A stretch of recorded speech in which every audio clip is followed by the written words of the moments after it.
Capes and Lunatics is brought to you by Tweaked Audio. Get awesome headphones, go to tweakedaudio.com and use the coupon code Southgate to get 30% off, free shipping, and a lifetime warranty. Or you can get there through the link on our website, southgatemediagroup.com.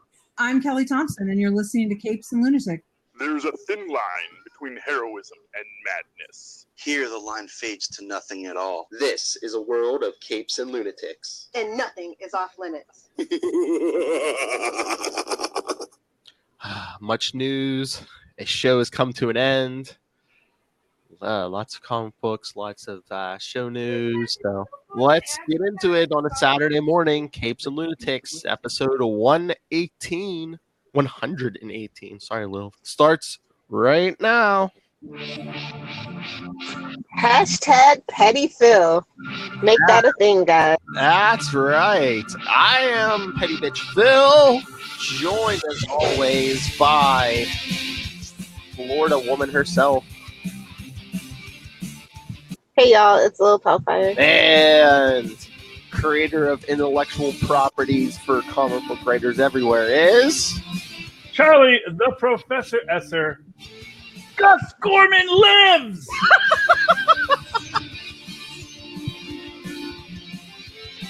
For everyone who did not watch our David Walker interview online, how dare you?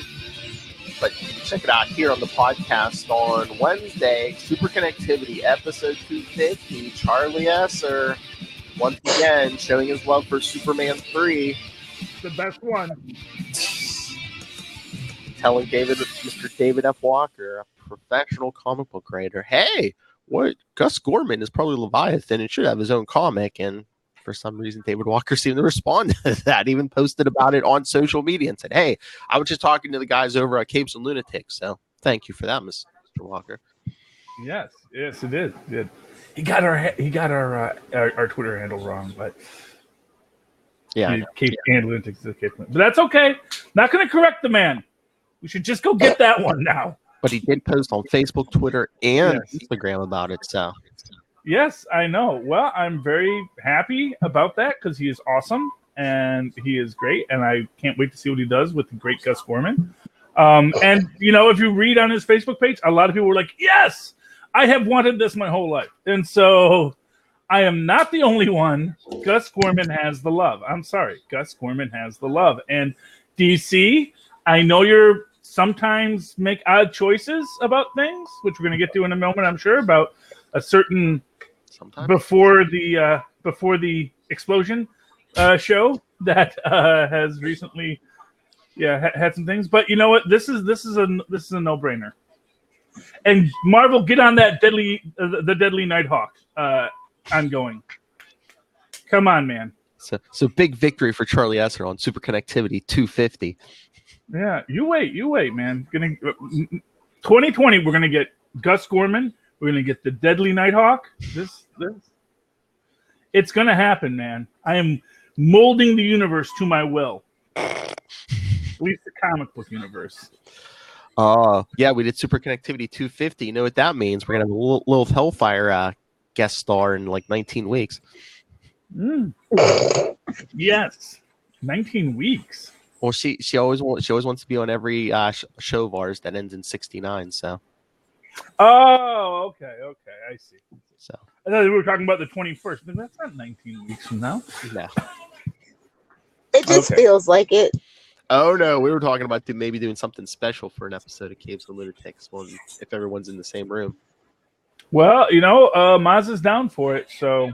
Yes. The Seinfeld live read. Yes. We're talking about even if neither one of us can get off on Friday, we can always leave after work, or we can even leave first thing Saturday morning, and it's only a 6-hour drive. So, is it? Well, about that 6-7. It keeps going up. Well, yeah. It's drivable. They might want to stop at a Waffle House. Leave them alone. I was going to say they're going to stop. Diner food, okay? He needs it in his life. Yeah, well, honestly, it would be nice if we're leaving in the evening because we're leaving sometime on Friday because then we can stop at Yakko's. See? Told you. I love Yakko's dogs. Scary mascot, great food. Charlie showing Maz the Kind of cover. like Five Nights at Freddy's. No, I'm kidding. Yes.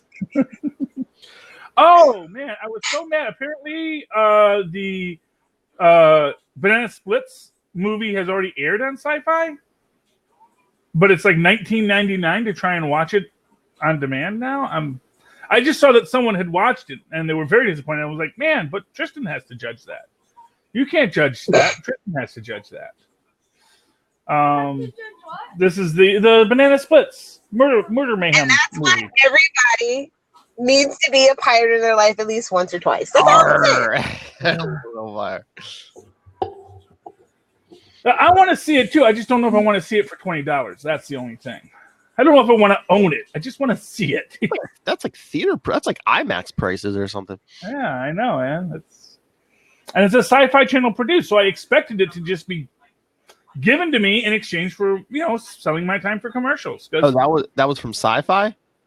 Yeah, Sci-Fi produced that. What are they doing over there? Again, the big news. I mean, Krypton. Really that big of news because they moved it to Friday nights in the summer, so they didn't really have high hopes for this show to begin with. The writing was on the wall. If you are a geek buff, you're talking about Krypton, right?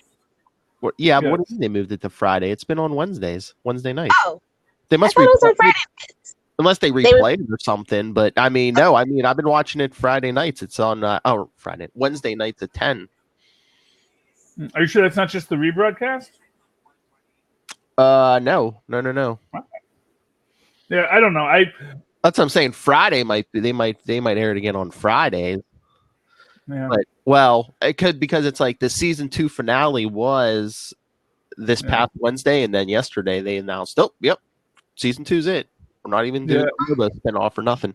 I never really see commercials for it either, and I watch a lot. I watch a lot of the Sci-Fi Channel. Actually watch it. Like commercials and all.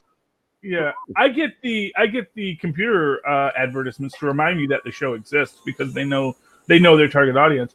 But I'll say this: they should have done Jor-El's story, not whichever L this was. Not that there's anything wrong with this L, but the fact of the matter is he's too far removed. It's like you can do the Commissioner Gordon series because people know who Commissioner Gordon is. Yeah. You could even do a Thomas Wayne or Alfred series because people know who those guys are. If you're gonna do Grandpa Wayne, who, what's his name? Nobody knows. People are going to be like, okay, how does this guy become a bat? How does this fit into our entire universe that we come to know and love? So, I mean, I think that hurts them right there. They eventually could have got the Jor-El. The building of Society of Krypton and stuff like that. Like people are curious about the backstory on Krypton, but I mean, and that's why they started throwing the Lobos and all that stuff into it. Are they though? And a time traveling General Zod, and yeah. In theory, it's interesting as long as Bendis isn't doing it. Well, what I will say is, I think anytime you want to get into what this society is, you run the risk of people not feeling it. And I think about, what they do, like 2 hours of what is Krypton and Man of Steel or something like that, where apparently they ride dragons because, I guess anti-grav belts haven't been invented yet or something. I don't know. Because dragons are cool. They're their version of dinosaurs, okay? Yeah, I wonder about how much those things are going to eat, how much you're going to poop. Were they fire-breathing dragons? How does that affect the local atmosphere? Targaryen, dragons eat what they want. I understand that, and that's half the problem, especially if you're living in a domed city. Because those dragons are going to eat the only other thing alive aside from dragons, which is Kryptonians.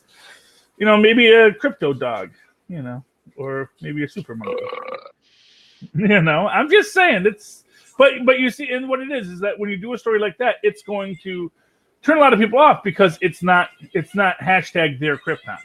Well, I just wonder too if the budget, the budget was probably high for this show, and it's like if they weren't getting the ratings they wanted, especially since like they announced this back when Gotham was starting. There you go, Rob. When Gotham was starting, and it's like then they took it back for a couple years and I don't know what they were reworking, but then So did that raise expectations even higher? Really be connected to the Man of Steel and DCE universe. This was supposed to be our, theory, this was supposed to be our like Agents of Shield, and it was going to into stuff in the DCU. And when that just blew up and fell apart, they were like, okay, we're going to retool it. And then it's just like, also, I didn't know until Colin Salmon showed up. I'm actor on that show either, so I'm just like, I don't know. Well, yeah, because all like Brits and maybe some Australians or something, right? I know British actors, but they're not the micro-targeting 25 British actors that every American knows.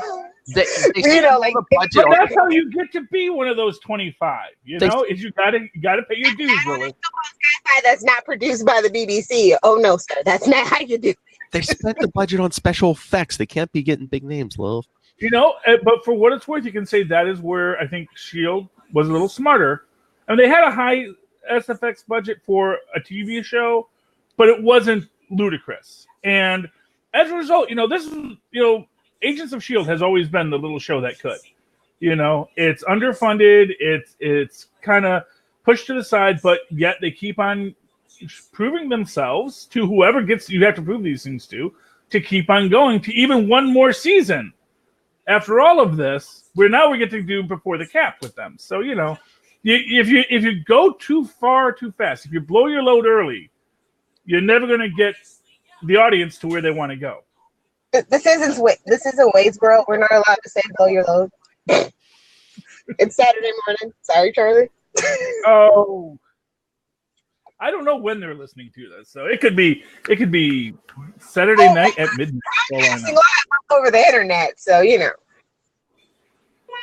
Well, but to torture the metaphor, if you don't get the audience where they need to go, you didn't do what you wanted to do. We'll just leave it at that. Gotta please. The audience is a fickle mistress, and you got to know your audience to give the audience what they want. You got to watch the audience. Also, sci-fi was a weird choice because it is. It's kind of sci-fi. So it's just like it just means it's not really part of Warner Brothers, and it's not. It's a Universal NBC Universal brand. So that also threw me for a loop. Like, okay, so I guess NBC proper probably didn't want it. I think it had to do with the Constantine deal, honestly, way back when. And then they're like, no, can't have any more. We don't want any more superheroes on the main channel. I think is what happened. Well, it's like, why are you throwing all your properties all over the place? Like, Sci-Fi and Pennyworth is on Epix. I mean, again, except for our little community here, I haven't heard anyone really talking about Krypton, but I even had someone come up to me at work. What was it, yesterday? I'm like, hey, are you watching that Pennyworth show? I watched the first couple episodes. That's pretty good. So yeah. And now they can't watch anymore. I mean, they could. I don't know if he's going to pay for more. No, it's going to be like Wolverine: The Long Night, where that first season they're going to run it through, and they're going to realize no one came and bought to watch it, and then they're just going to say, just let Amazon Prime show them all, and they'll pay us something, and then we'll do it all then. And just like now with Wolverine, it's like it airs, and then like a week later you get you get it if you do the pedestrian pass. Well, yeah, I mean Stitcher does it ad free. Yeah, if you have the subscription, then after a while they just air it free with commercials. So I mean, yeah, which is great. I mean, what do I care about commercials? Put the dang thing on Tubi. That's Lilith. My brain is totally for rent to any god or government. I am not. Yeah, you'll be like, because that's. Once it hits wherever it's gonna hit, it'll. But it's like Revolution. I wonder if would they give it like a movie or something to wrap it up, because they did not wrap stuff up, because like General Zod. No, they did take care of Zod, but Brainiac is still out there with like Baby Jor-El and stuff. And, oh boy.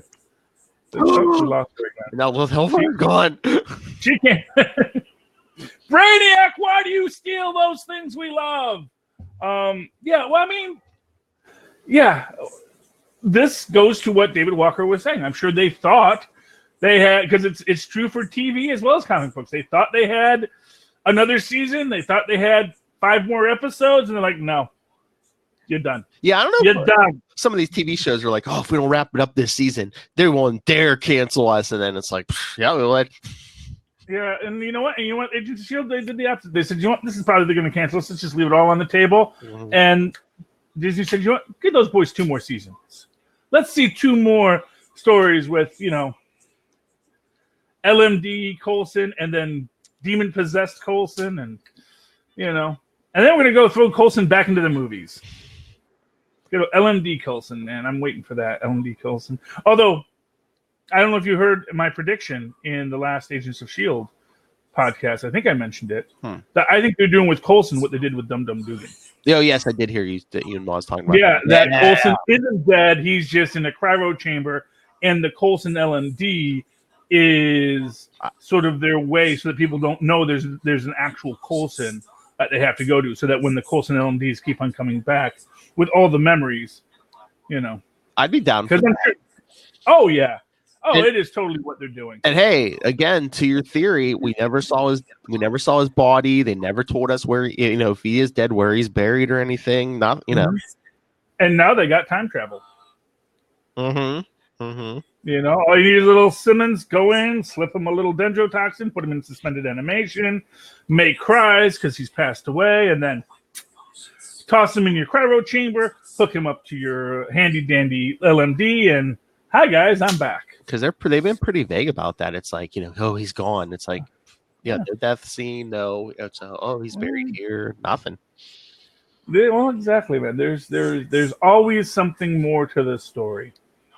Yeah. Now the real question is did Fitz figure out a way to go back in time without shunting into another dimension? That's the real question with Fitz. Is he is he smarter than Tony Stark? Yes, obviously. Because he doesn't have the social. That's the thing. It's like when you have all those social graces, unless you're Reed Richards, it's going. Your brain can only do so many things. And or is Shield going to start creating alternate timelines because we do have that What If animated series coming? Oh yeah, it's the new Legends of Tomorrow. There we go. The Legends of Marvel. And now we're just legends. There will be no S.H.I.E.L.D. We won't ever go back to S.H.I.E.L.D. S.H.I.E.L.D. will exist, but we will not be a part of it, for we are the legends of the Time Variance Authority. They better have a Time Variance Authority. Yeah. Well, they're going to show up, and it's going to be led by Deke, but it's an alternate future Deke from one where he was born into this time travel universe. It's like, no, I founded the Time Variance Authority to keep you guys under control, but we wouldn't exist enough. Yeah, well, I mean, I think you said something like, it's like, oh yeah, we Fitz and Simmons have to have a daughter now, so Deke can exist. Not really, because I mean, isn't he from like that timeline that doesn't exist now? He's still here, so I don't think. Oh yeah, no. Deke doesn't have. You don't have to have a daughter so that Deke can exist. I'm saying they're probably going to write that daughter into the story eventually. Okay.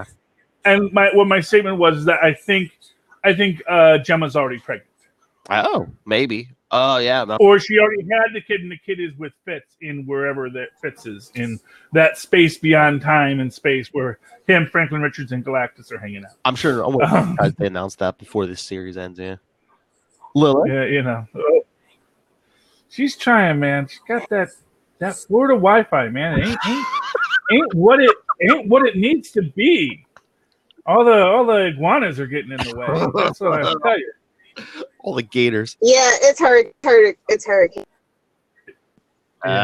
you go. Yeah.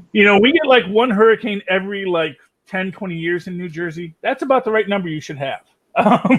It's big. It's like, oh, it was a hurricane. It was very wet and horrible. And now let's not do that anymore. Okay? Florida, like, no, we love that stuff. Just bring on more hurricanes. Bring on more. We got a nice flat country. Just wipes it out. We just put it right back up. Freezing.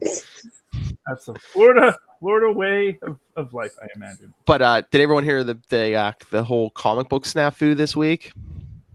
Yeah, was it Supergirl had the wrong cover? Superman and Supergirl. I could not get my copy of Superman this week because there was something. Was it Superman 14? I think. Man, she's gone. Yeah. My comic guy was mentioning that. So did they like just gender swap the cover? So you picked up, you got Superman in my Supergirl. You got Supergirl in my Superman. I think it was, and they're cousins. That's wrong. I think it was something really stupid, like they put Year of the Villain on the covers, but meanwhile it wasn't supposed to be on there. And my guy was saying he doesn't know if there was like a misprint or something in the issues, but like they had already shipped them out. The stores got them, but DC told the stores, don't sell them, destroy them. So like people were already posting on eBay, issues for like $60 or something. But like, but like I told my guy, I'm like, yeah, you didn't sell me any wink, and he's like, no. He's like, we can't. He's like, they're talking about messing with any store who sells them. He's like, either not giving them the usual discounts or like even sending them DC books late. Like if everyone else gets their books on Tuesday or delivered Tuesday or Wednesday, DC's talking about not giving any stores who sell them their books until like Thursday. Yeah, although there probably were a few people who got their things pulled and they didn't repull them. It happens. There's honest mistakes that occur. I remember I once got a Hulk that got pulled back because of a printing error. So it wasn't like a cool printing error. There was no Hulk penis in it. It was just the pages stuck together, which maybe there was a Hulk penis in it at some point. I don't know. But that's just weird. It's like you already sent them to the store, so it's like, aren't the stores just like, well, I paid for them, you sent them to me, can I do what I want with Well, no, actually, because they didn't pay for them. No, that's right. Well, I don't know. Do they still do the thing where they send back the covers for the discount, or they just buy them straight now? I don't know if they were offering them a discount or anything, but I guess because I thought I saw something yesterday where they're like, oh, now DC is offering to pay the shipping or whatever for the new copies or whatever, and I'm just like, oh, you weren't paying anything before? Well, I would have been like, yeah, screw you too, Well, in the direct sales market, there were like two different ways you could do it. One is they would send you the comics, and then you would pay for the comics full price, and then you would send back your unsold comics for your reimbursement. Yeah, and then they did a thing where they lowered the price so they didn't have to have them sent back, as I recall, and so you don't send the comics back anymore. But I don't know if you can buy your comics either way now. I don't know if there's different ways you can buy the comics and different ways you can sell the comics.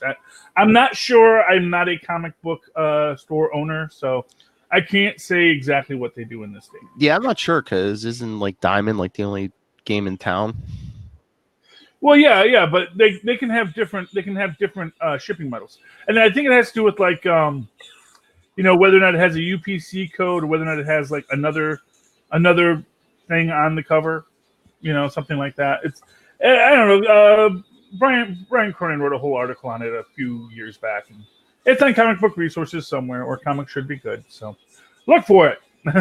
But yeah, my guy was saying, DC was talking about messing with people's discounts. So they different companies must give them different discounts and stuff. Yeah, honestly, I don't know.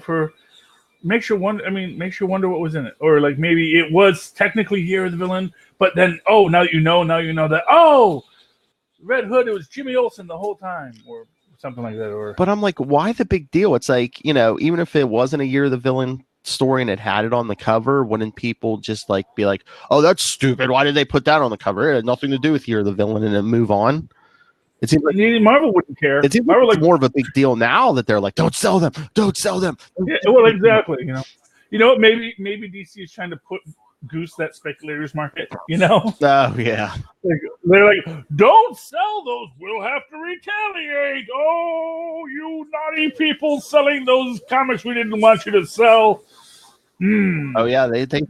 Oh yeah, supposedly there's people who got them somehow are selling them for, like I said, I think at least $60 online. I think my shop guy was saying he's like, there was people who already had it posted Tuesday night, like $150 or something.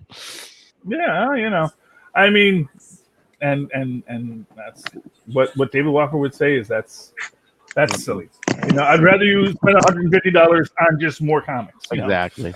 Help the market. Exactly. Help your local brick and mortar, man. Yeah, just the industry in general. Lilith. Hey, Lilith. Hey. You got the iguana. You got the iguana out of the router. I don't know. I don't think so. I've been doing my best to keep it blue for you while you were gone. So, Thank you. I appreciate it. Yeah, cut that iguana out of your router. Your thoughts on this Superman and Supergirl cover snafu? How about you get your damn stuff out on time, and then you wouldn't have to worry about it. Well, it would have been on time this week, but it's like that's what I said. It's like it seems like they made a bigger deal, telling them not to sell it. It's the other stories that didn't line up to make, you know what I mean? Yeah. Well, I said it seems like they're making a bigger deal of it now by not selling them. If they would have sold, say they're not You're the Villain. How many times have we said as comic book fans, oh, the cover didn't really match the story, and nobody gives a crap? Exactly. That's what I said. We would have complained about it this morning and then moved right on and forgot about it. And now it's just like you can't even get super. What are you doing, DC? Well, a lot of the books are like Shazam and of course Doomsday Clock. Who knows if that'll ever finish? Well, the writing's on the wall, so for what? Maybe they need to shut down and do a full refresh of like everybody from top to bottom. But no books for a couple of years. How about that? And that's the former #1 fan, DC. You're in trouble. Yeah, I mean they're not going to do that. There's too much money. Yeah, they need to focus on stuff. And you can't focus on stuff when you're constantly chasing your tail. And honestly, I feel like that's what AT&T is thinking. It just seems like yeah, if you can't get Superman out on time, spend this. Hey, man's writing 100 books. Let him do it. I know. It's Doomsday Clock. I give it another 2 weeks before something goes wrong with You're the Villain. There's going to be late books on that, I know. When they said that's like going through every title, I'm like, oh, that's not going to end well. Yeah. Yeah. They need a Jim Shooter over there. That man could crack a whip, get his people in line. I'm just saying they hated him for it. But you wouldn't have Secret Wars. You wouldn't have Atlantis Attack. You wouldn't have all this series to sell some toys. You don't want to do it. I'll do it myself. Yeah, well, you know what? I'm just saying the man knew how to control his people. You need a leader in that position. You need a strong. You don't need a guy with a lot of big talk and no grand vision who just flips and flops and goes all over the way. You need a guy who can say, "I know where we're going this season. Here's the plan." Now, arguably, that's what Bendis is supposed to be doing over there at DC. No, but maybe he's got. Well, I mean, I'm just saying that's the idea. The talent. Yeah. So yeah, well, maybe he should be editor-in-chief over there. Is he planning a hospital takeover? No, I'm just saying he would be the logical guy. He's got deep knowledge. I think he could do it. I think the man collaborates well, as we see when any of his collaborative works. I think the man can. I think the man maybe needs to move into that executive suite. I think he has too big an ego for that, and they just don't. We just don't need that. So, Well, see, to me, I say that's what you want. You want that person who is going to commit to what he wants to do. It may not be the best thing, but at least the book will go out on time. That's my point, and that's not helping. So maybe try something different. Just a thought. Maybe they can make David Walker editor-in-chief. That'll work. There you go. I'm down for that. He's too busy. Leave that man alone. Yeah. I know. I would say Kelly Thompson, but she's writing Deadpool, I hear. So. Yep, they're giving Kelly Thompson Deadpool. Yep. Well, there we go. My hair. I got to get rid of this stuff. My hair. Sorry. I'm looking in a mirror constantly on this thing, and I don't like to look in mirrors because things aren't where they're supposed to be. I don't deal well with the reverse image. Beauty is such a cross to bear for Charlie Esser. It is. Man. I know. That's why Lilith doesn't appear on camera anymore. Heck yeah. Just in my gross pajamas. I'm cute. It's great. Remember when they used to watch Power Rangers? Just on a pen of beer, of alcohol bottle. Beer bottles, yeah. Yes. I never did that before. I'm too young. All right. Everyone. Just from the Green Ranger and the White Ranger are actually the same Ranger. So. Yeah. This is news to him. Well, He doesn't know the deep. He doesn't know the deep dive lore, you know. So it's like Lil Fest is school. Cool thing to learn. Yes. Anyway, Watch anything past Power Rangers, the Lost Galaxy. It's just saying, save your time. Oh. If you're a Bulk and Skull fan, the Lost Galaxy is for you though. So they get a lot of prominent play. So Charlie, something you might like. Okay.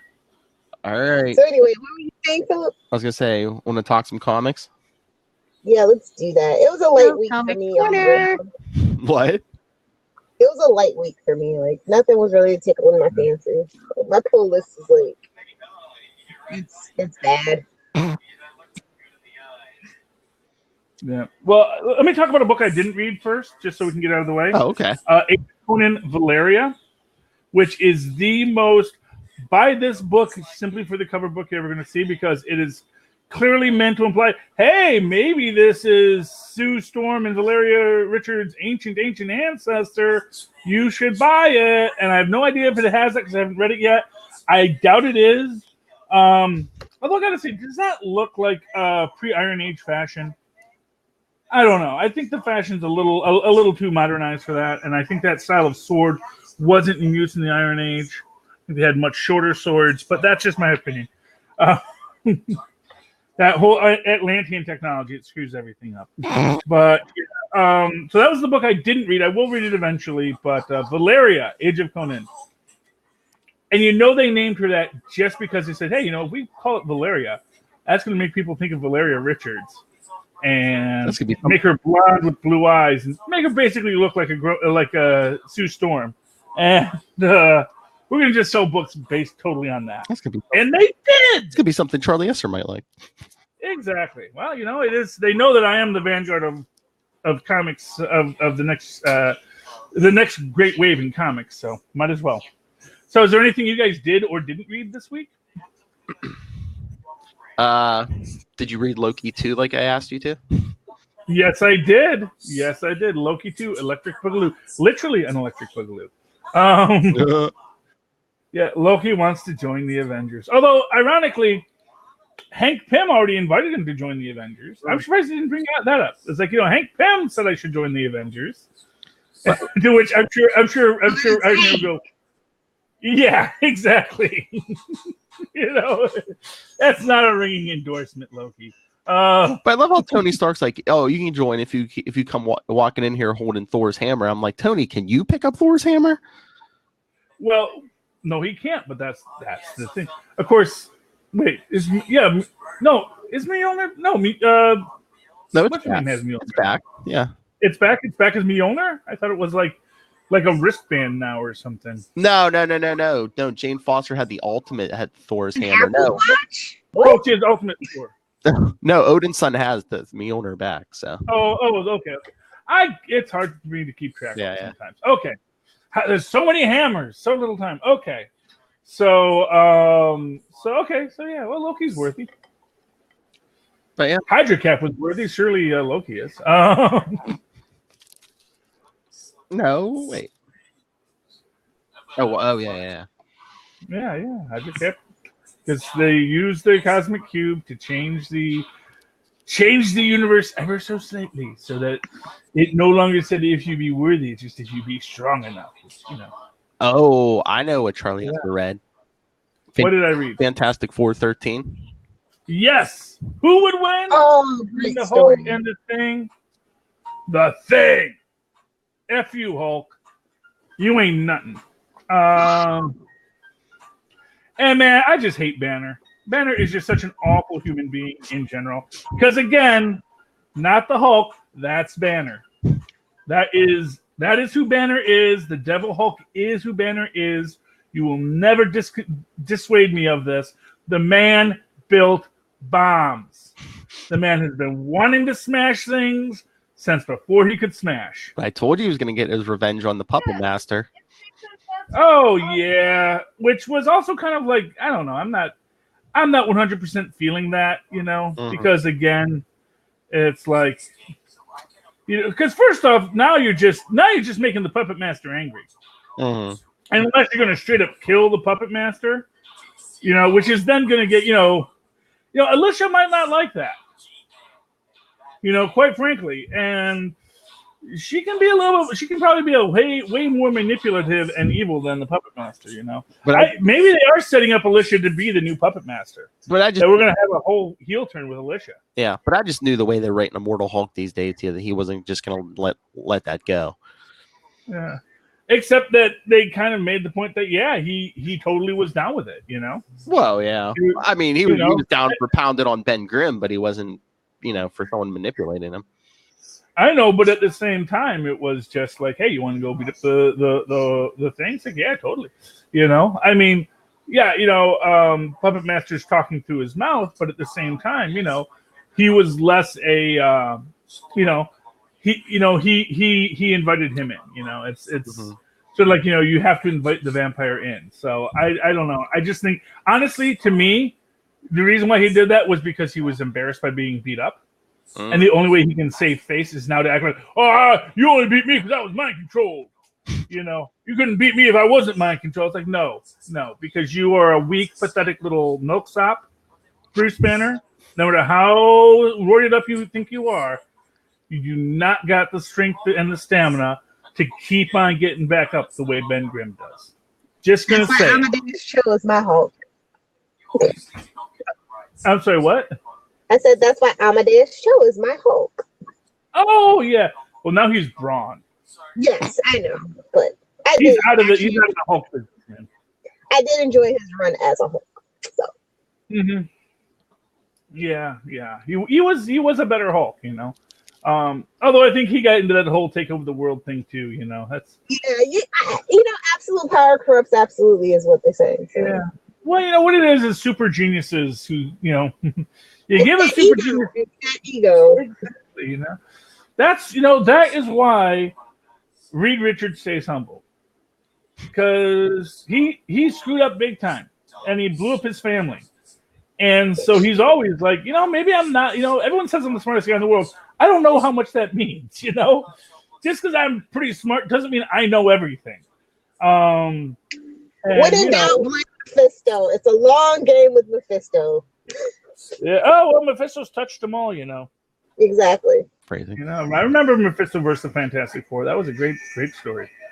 Oh, part of an entire Mephisto limited series. It was great. I love that one. That's what I was telling Lilith yesterday, Carly. Guess what Mephisto did now this week? What did Mephisto do this week? Well, he helped Doctor Strange save the universe, and his price, he wanted a piece of Doctor Strange's soul. Okay, that's fine. That's good. Have one like Doctor Strange doesn't seem like he has a soul. There was actually an episode maybe a year ago where Doctor Strange actually tried. This was during the Incursion storyline. Talking about Doctor. And goes to sell his soul, and the being that he tries to sell says, "You don't have a soul left to sell, man. You've been burning through that thing for years. You ain't, So I mean, that's the thing. With Mephisto, how much he even actually owns anybody's souls? That's always a question, because people are always getting out of there. Mm-hmm. People wandering out of the afterlife all the time. I think that most of the time it's just people get stuck in this idea. Well, I sold my soul, so I'm obligated to be here, and it's like, nah, not really. I mean, I just think. Or shift to the left, man. I mean, is it just not that he has a piece of Doctor Strange? I'm out of here. Yeah, but can he use that to maybe exert a little influence on Doctor Strange now? Well, I'm sure he would. He's got, as we saw with the Champions, all he wants to do is just get his hooks into you. Mm-hmm. It was a great little story I once read, which was sort of the reverse take of The Devil Went Down to Georgia, where basically that this was the devil's plan all along, is just to get this guy to get all full of himself and say, "Oh, I beat the devil. Now I have this golden fiddle. Nothing can stop me, man." And it's just like, yep, hubris. That's my favorite sin. What is this? The Devil's Advocate? No, well, actually, it was a little mind control porn story I read once, but it actually had that great little sub idea of it, which was that the devil's favorite sin is hubris, which was also in a really great Tales from the Dark Side once about like the demonic wrestlers. So that was also cool. With the guy who played Mel Sharples was basically Satan in it, and he makes the point that hubris is my favorite sin because the wrestler that he puts against the good guy wrestler, like he gets stronger based on how many sins you have, and they say, well, I'm Peter Perfect, I have no sins, and then he starts getting that hubris, and then he becomes too strong.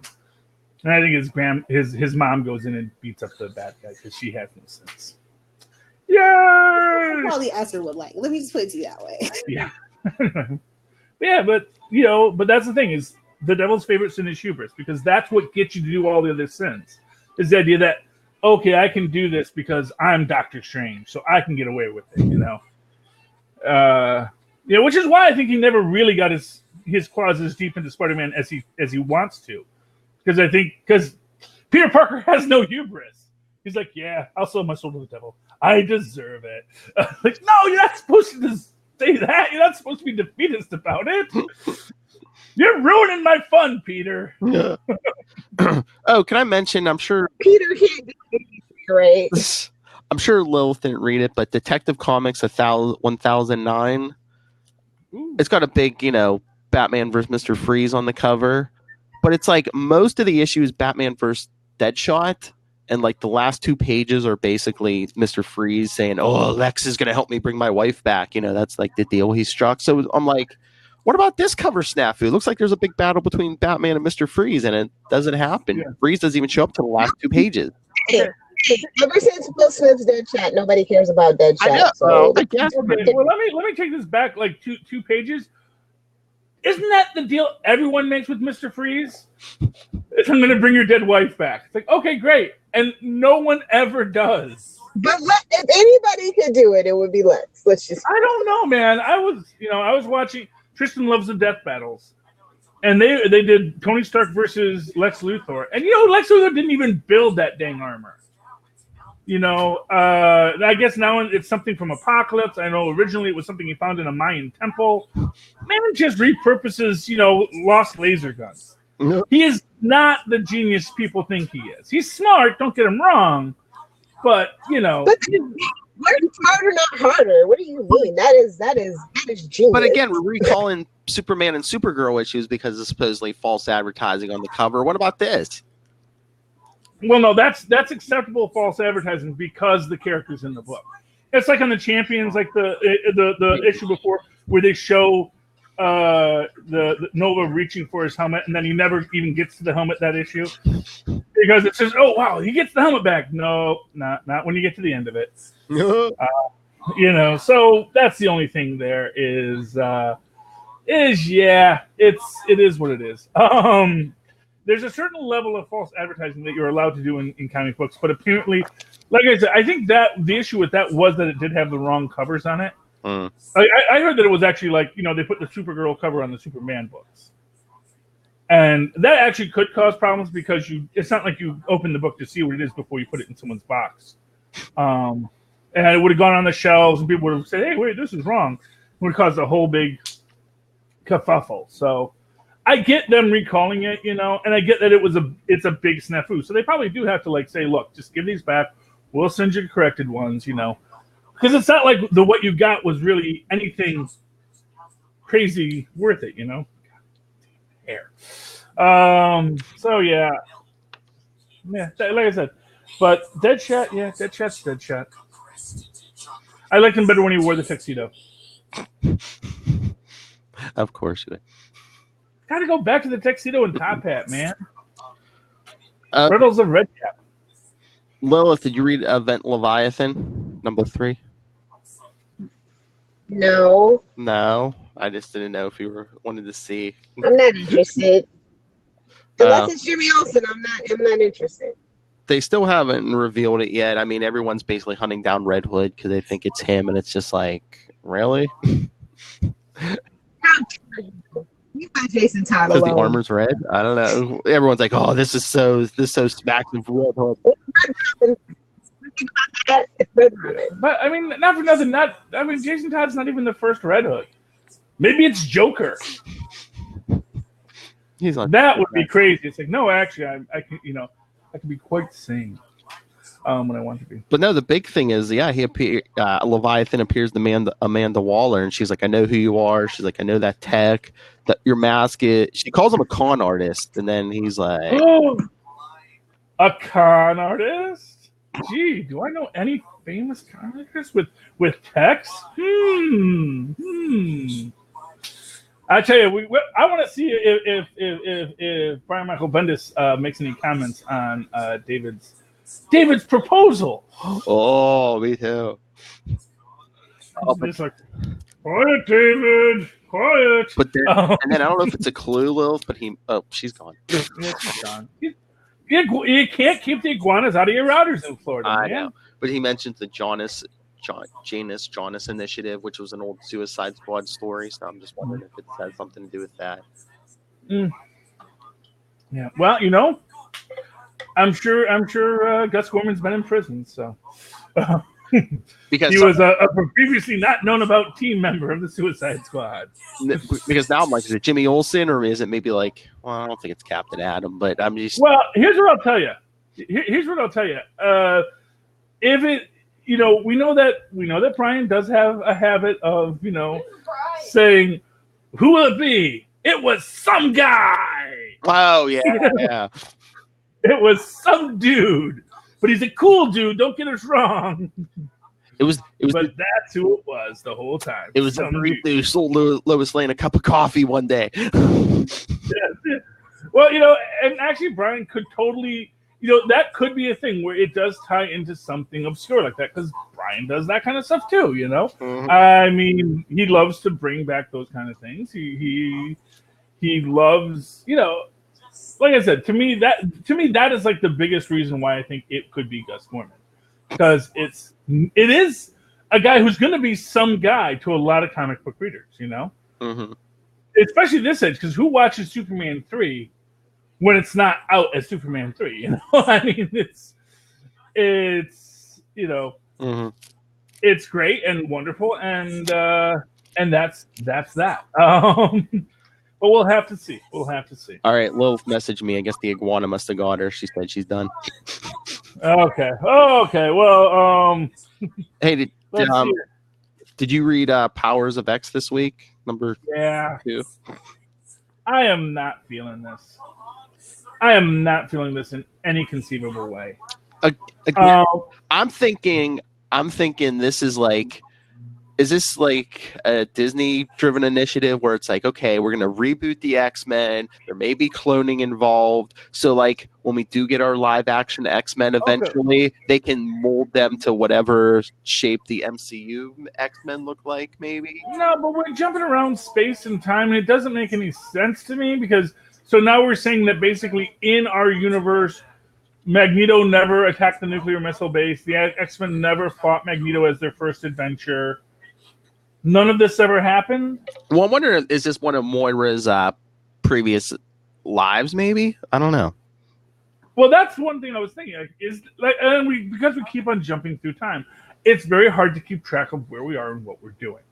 So I get the feeling that the entire arc ends, and then we find out that, this is another universe, but now we got all this other backstory that influences the reality that we're in. And I mean, I'm sure it has to be intentional, right? That Xavier is giving me Maker, the Maker vibes with that helmet and everything, and that's Well, I mean, again, super intelligence kind of stuff, and he's got his little brain booster hat on, so you can cerebro everybody. Which is what that hat does? That's to cerebro everybody. Oh yeah, and then you got and then we jump to the future, and I don't know, man. Like I said, it's a little much for me. Maybe if I was a huge X-Men fan, it'd be more. But I'm just like, I don't know what's going on. I don't know where they're going. And honestly, I'm not in any rush to get there. But yeah, I mean, I'm liking the story. But yeah, I don't know if I'm liking all the jumping around. Because it's like 100 years in the future, 1,000 years in the future. I'm just It's now. Well, exactly. And not for nothing. And like I said, the entire Moira mech target like reboots the universe or like just alters. And like I said, and that's this question. Like, so as an example, a point in time. So this is what I once came up with this idea that how you have alternate futures. Maybe there are alternate pasts. Mm-hmm. That you can have these alternate pasts rejoin at a certain point. Mm-hmm. And maybe that's essentially what happens is like at a certain point, because Moira's in this universe, it gets to this point in time where now it's rejoined, and then the past she created is the reality for these people, but for everybody else, it was the classic story. And maybe people have like the double memories and all this kind of stuff. I remember that this is what happened, then I also remember that this is what happened. Why do I have all these different memories? And it's because Franklin Richards put the universe back in the wrong place. No. Franklin Richards is just Franklin.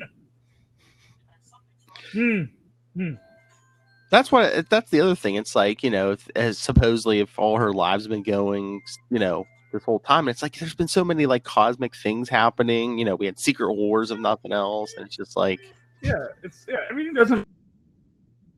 So maybe that's what Hitcher's going to go for, is the idea of alternate pasts leading to a central future. That maybe, if you think about like reality is one point in time with a bunch of other lines coming towards it and a bunch of other lines going off of it, but it sort of bottlenecks at the present.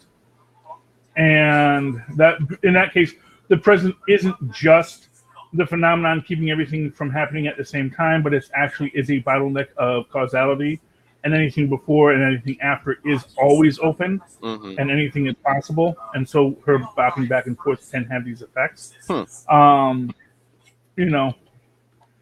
would certainly explain the fluidity of life and death in this universe, because people die, they come back, as if they were some kind of Jason Todd hitting the walls of reality, or Superboy Prom hitting the walls of reality. Yeah.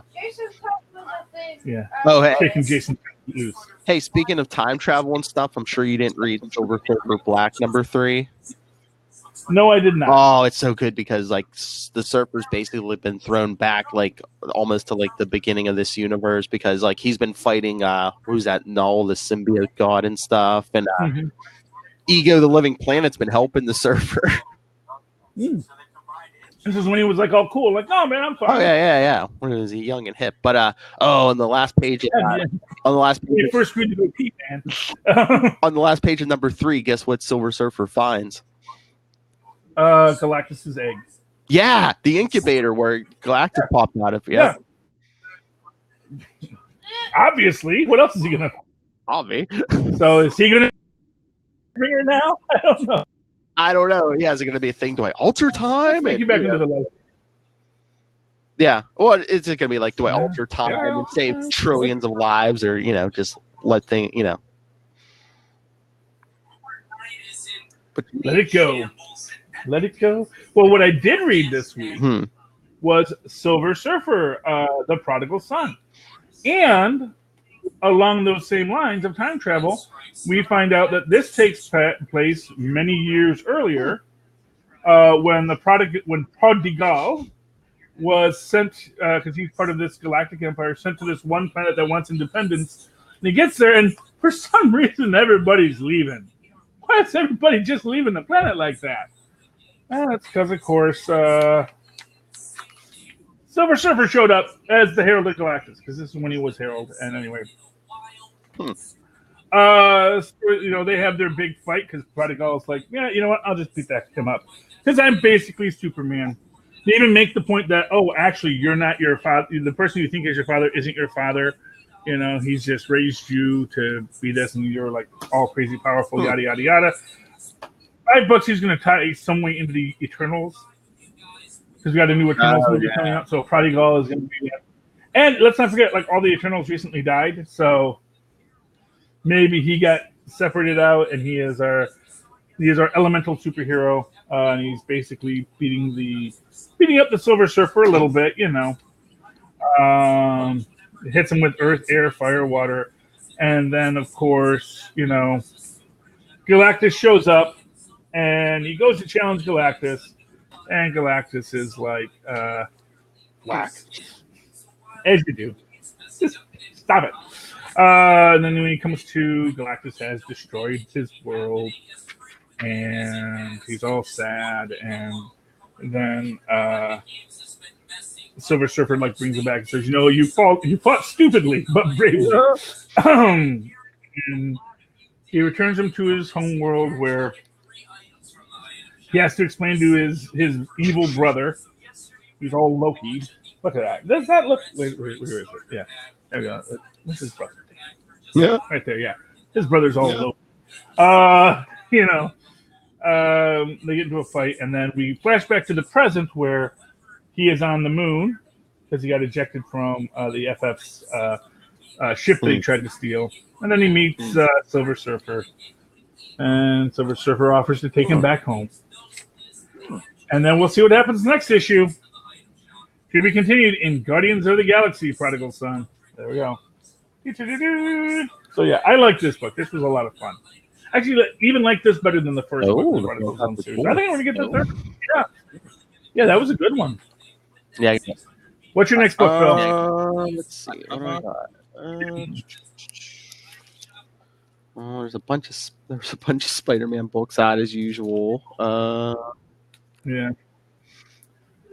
I do not know how you afford these books, Phil. Your son is going to have to go to college someday, Philip. I'm just telling you that right now.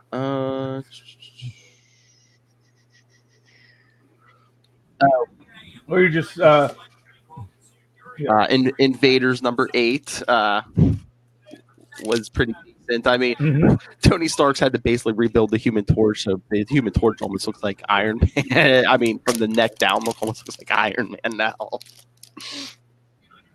Oh, Tony, just I know. Stop. But basically, Bucky confronts Namor and tries to get him to, come down, but he doesn't. So Bucky called in a secret weapon to try to stop Namor. Sue Richards. Okay. How does that work? Well, Namor. She better eyes at him, and he goes, "Oh, that's." It probably fine. would have worked, except he's got the serpent crown on his head now. So yeah, he even attacks her. Yeah. So you know something's wrong if he's The serpent. Why is he wearing the serpent crown? Well, again, it's like I don't know if it was the Xavier mind stuff, but now I don't know. Namor has another personality in his head, so it's like. But that thing doesn't do good for you. It's.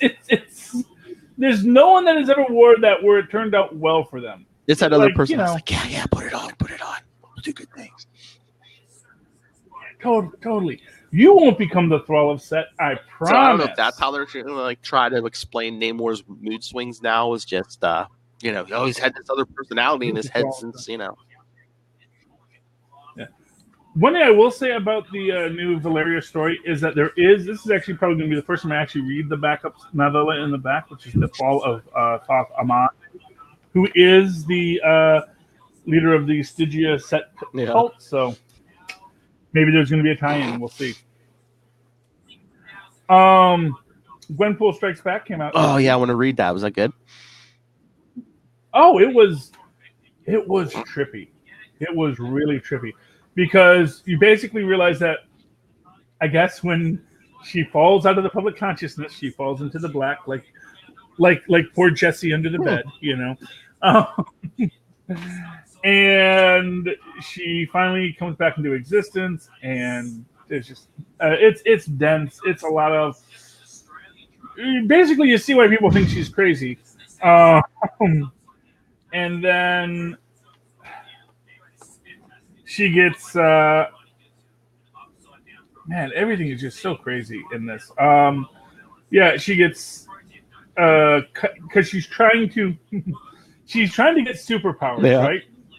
And she figures if Spider-Man bites her, she'll get spider powers. And she even mentions I'm trying to figure out what part of you is the most radioactive. Oh. And he's like, the spider was radioactive, not me. She says, yeah, but there was that one story where your fluids were radioactive. He's like, what are you talking about? Anyway, and you did try to rob the bank, so he webs her up, and then she gets visited by Gwenpool, who's dying of radiation sickness from eating too many bananas. Well, at least that's what she says. And then eventually she jumps off panel again, but now the panel is weird because it's not supposed to look like this. And she realized that they're trying to retcon her out of existence rather than just forgetting her. They're trying to retcon her out. But she realizes that and essentially she goes into this thing when she's in a team book, she doesn't have her full powers. So she doesn't really want to be in another team book because she has her powers when she can be in a solo book, and she realizes that anything she thinks about becomes a reality between the panels, and she imagines herself essentially hanging out with Radioactive Man to get that good juicy radiation, which is where our radioactive Gwen comes from. And so she brings her back, drops her into the universe, who unties Gwen to bring the whole thing full circle. And she realizes that when she's between the panel, now she can basically create anything, which was, of course, touched on in the Deadpool Spider-Man storyline, where Gwenpool's one person behind the pages and she could draw things into existence. So, yeah, it is interesting. I'm loving what they're going full ambush bug with Gwenpool, and I love it. The only, they just, she's just awesome. I love her. Mm-hmm. She's my favorite. Oh, yeah. And that was all right. I was going to say, that's pretty much what I wanted to talk about. So should we get out of here? Let's get out of here. It's been an hour.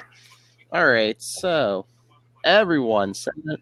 So I was going to say, send us your thoughts on, the cancellation of Krypton, this week's comics, Agents of S.H.I.E.L.D., Charlie Ether's Gus Gorman theory, and much more. capesandlunatics@gmail.com. Follow us on Facebook, facebook.com/capesandlunatics, at Capes Lunatics on Twitter, Capes and Lunatics on Instagram.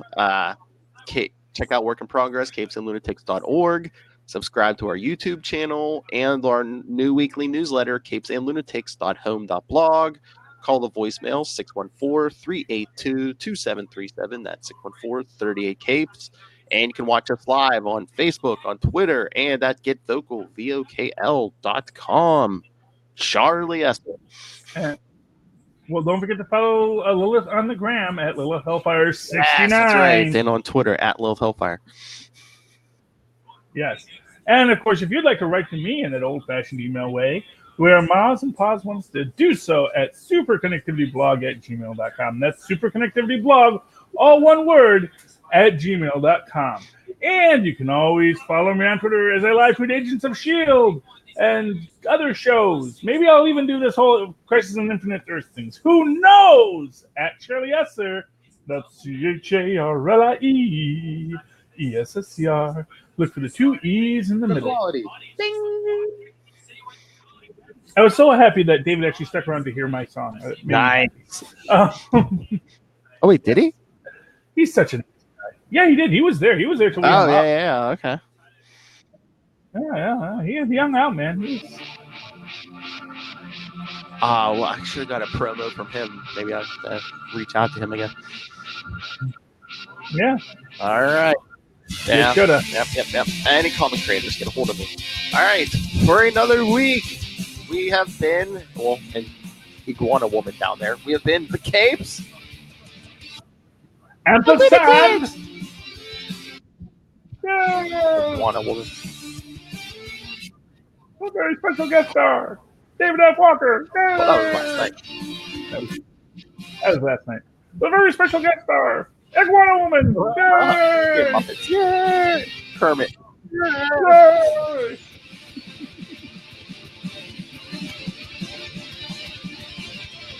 Oh, fine. Wrestling the Wizard down in Florida.